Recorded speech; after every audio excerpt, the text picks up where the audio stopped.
Tá bom. Vamos lá, pessoas. Vamos falar sobre gráficos.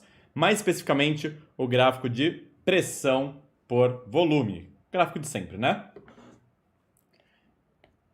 Presta atenção nisso daqui que é muito legal, ó. Tem aqui o meu eixo Y, meu eixo X. Quando a gente fala de gráfico de pressão por volume, em geral é nessa ordem. Então eu tenho aqui a pressão.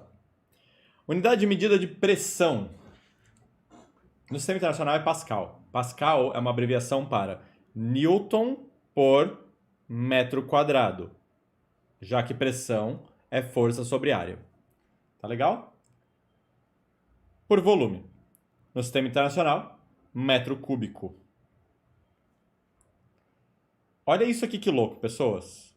O que acontece se eu pegar a unidade de medida de pressão e multiplicar pela unidade de medida de volume?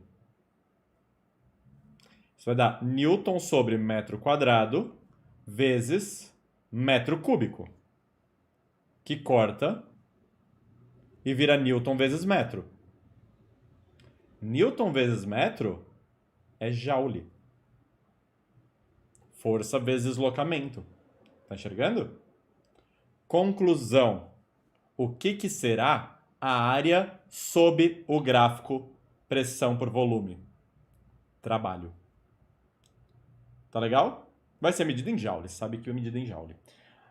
Tá, maravilha. Aí vem uma coisa interessante. Vamos supor que eu saia de um ponto aqui, faça uma volta doida aqui e chegue num outro ponto aqui. O que é o trabalho? O trabalho é a área sob esse gráfico. Quando eu digo sob esse gráfico, não é aqui assim, ó. É até o eixo X, beleza? Então é essa área aqui, ó. Calma aí.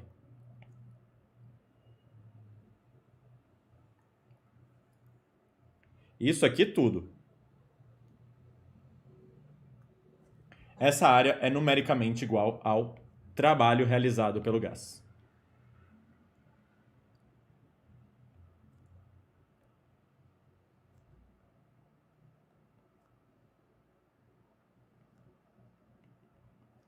Tranquilo? Com um detalhe importante. Ó, pegar esse mesmo gráfico, colocar ele aqui embaixo, será que cabe? Cabeu.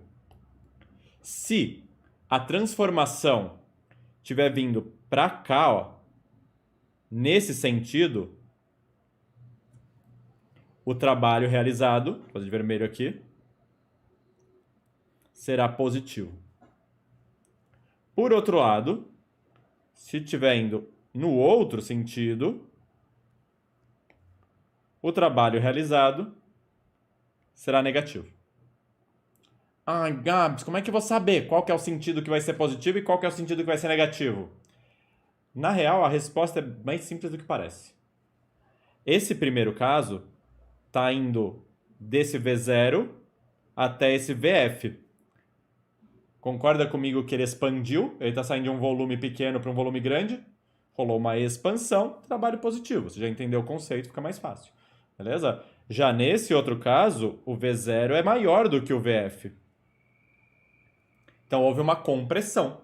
Houve uma compressão, o trabalho é negativo. Ah, e como é que eu vou calcular isso aqui? Não vai. No ensino médio não tem como calcular isso daqui, tá? Pelo menos não se o gráfico for assim, todo curvo, todo zoado. Se o gráfico for uma reta assim, beleza, faz um retângulo, aí você consegue calcular. Se o gráfico for uma reta assim, beleza também, faz um trapézio, dá pra ver? Aí você consegue calcular. Até se o cara resolver misturar com geometria analítica ou com geometria plana e fizer uma semicircunferência aqui, ó, daria pra calcular também. Certo? Você pegaria um semicírculo aqui em cima, mais um retângulo aqui embaixo. Tudo bem? Mas se não for uma figura bonita, geometricamente bonita, então não tem como calcular no ensino médio. Você só precisa saber o significado disso daqui. Beleza? Tá. Perguntinha básica. O trabalho depende da trajetória? Essa é uma pergunta muito importante. A resposta é não, Para dinâmica. Para termodinâmica, a resposta é sim. Pensa só, eu tenho esse ponto e tenho esse, ponto de início e ponto de fim, beleza? Se eu fizer esse caminho que eu desenhei aí, dá um determinado trabalho, uma determinada área embaixo do gráfico. Se eu fizer esse caminho, ó, dá uma área bem menor. Dá pra ver? Então depende da trajetória desse gráfico, sim. Não é um gráfico de deslocamento, beleza? Não é a mesma coisa. Então sim, depende da trajetória aqui. Beleza? Mesmo tendo o mesmo ponto de partida e o mesmo ponto de chegada. O trabalho depende da trajetória. A variação da energia interna não. A variação da energia interna só depende da energia interna final e da energia interna inicial. Então ela não depende da trajetória, mas o trabalho realizado depende da trajetória. Dúvidas nessa parte, por enquanto, nesse conceito de trabalho como área sobre o gráfico? Não?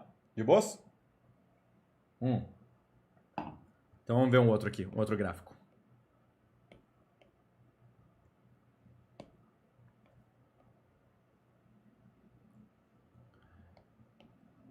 Se eu tiver, esse daqui vai ser o mais importante de todos, é o que mais cai, tá? Se eu tiver uma transformação desse tipo, qual é o nome dessa transformação?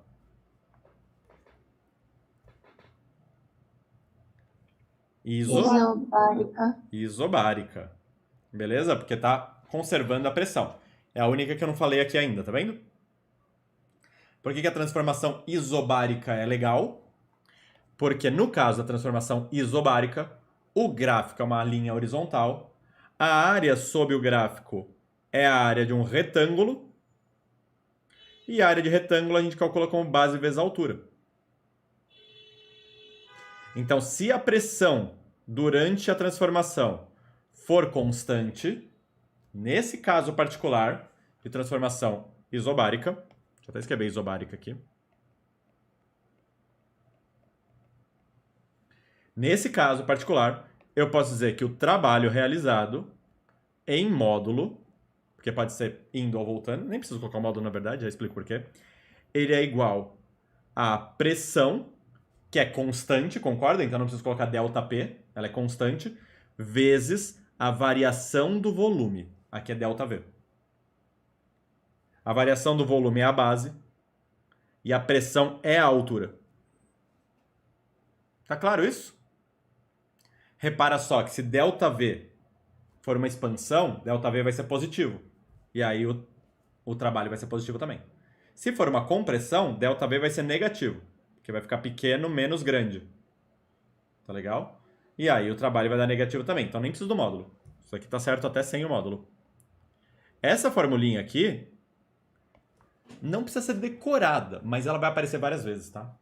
A maioria dos exercícios usa isso, inclusive, tá? Então a maioria dos exercícios vai dar alguma forma de falar para você, ou diretamente, ou por algum meio obscuro, que a transformação é isobárica. Sabe que a transformação é isobárica. Tá falando de energia, trabalho, essas coisas?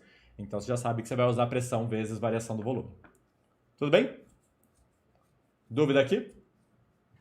Vou dar uma destacadinha nessa fórmula. Tá bom.